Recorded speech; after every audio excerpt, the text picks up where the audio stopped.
Ibrani 3 ayat 4. Setiap rumah dibangun oleh seseorang, tetapi pembangun segala sesuatu ialah Allah. Sobat Inspirasi, rumah adalah tempat berlindung, tempat bertumbuh, dan tempat kembali.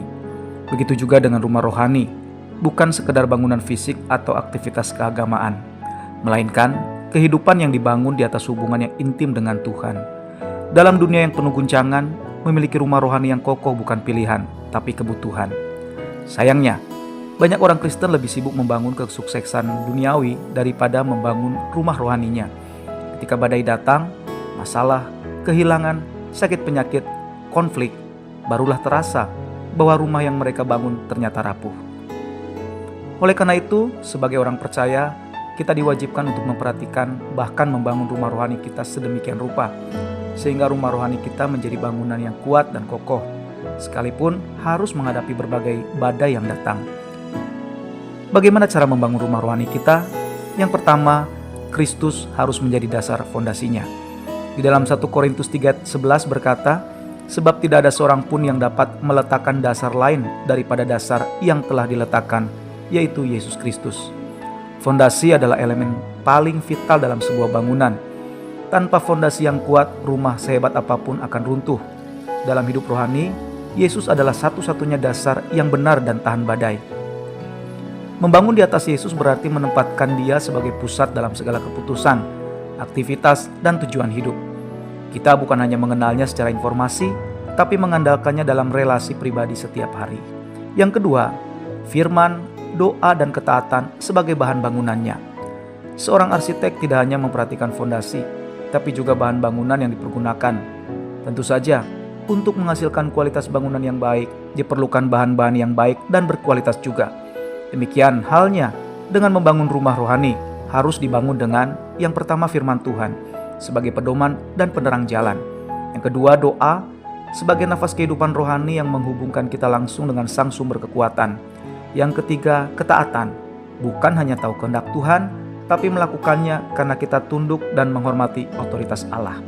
Tanpa bahan ini, maka rumah kita mungkin megah di luar, tapi kosong dan rapuh di dalam. Yang ketiga, adakan pemeriksaan berkala, yaitu evaluasi diri secara jujur. Rumah fisik harus diperiksa berkala, apakah ada keretakan, rayap, atau kebocoran. Demikian pula rohani, perlu dievaluasi secara berkala. Apakah saya masih punya gairah dalam ibadah? Apakah saya masih makin serupa dengan Kristus atau malah menjauh? Apakah ada dosa tersembunyi yang saya biarkan? Retakan kecil yang dibiarkan bisa merusak bahkan meruntuhkan seluruh rumah. Yang keempat, adanya peran komunitas, yaitu membangun bersama, jangan sendiri. Rumah tidak dibangun sendirian, dibutuhkan banyak tangan, tukang batu, tukang kayu, arsitek. Begitu juga dalam pertumbuhan rohani, kita butuh tubuh Kristus, gereja, dan komunitas.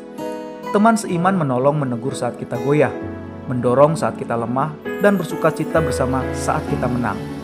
Jangan membangun rumah rohani sendirian. Tuhan rancang kita untuk bertumbuh bersama. Oleh karena itu, bergabunglah dalam komunitas-komunitas kecil yang ada. Yang terakhir, yang kelima, perlu adanya kesabaran dan ketekunan. Membangun rumah fisik memerlukan waktu, uang, dan tenaga. Begitu pula membangun rumah rohani tidak terjadi dalam semalam.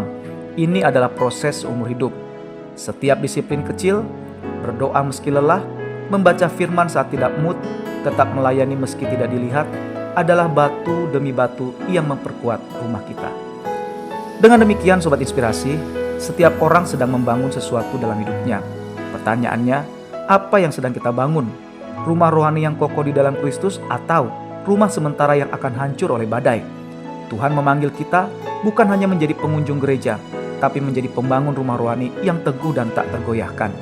Mari, mulailah hari ini, jangan tunda lagi. Jadikan diri kita menjadi rumah rohani sebagai tempat Tuhan Allah tinggal dan berdiam. Mari kita berdoa. Tuhan Yesus, kami ingin hidup kami menjadi rumah rohani yang berkenan di hadapan-Mu. Ajari kami membangun di atas fondasi yang benar dengan bahan-bahan yang berasal dari firman dan ketaatan. Ketika retakan muncul, tolong kami menyadari dan memperbaikinya. Kuatkan kami untuk bertumbuh bersama komunitas dan tetap setia sampai akhir. Di dalam nama Yesus Kristus kami berdoa dan kami bersyukur. Amin.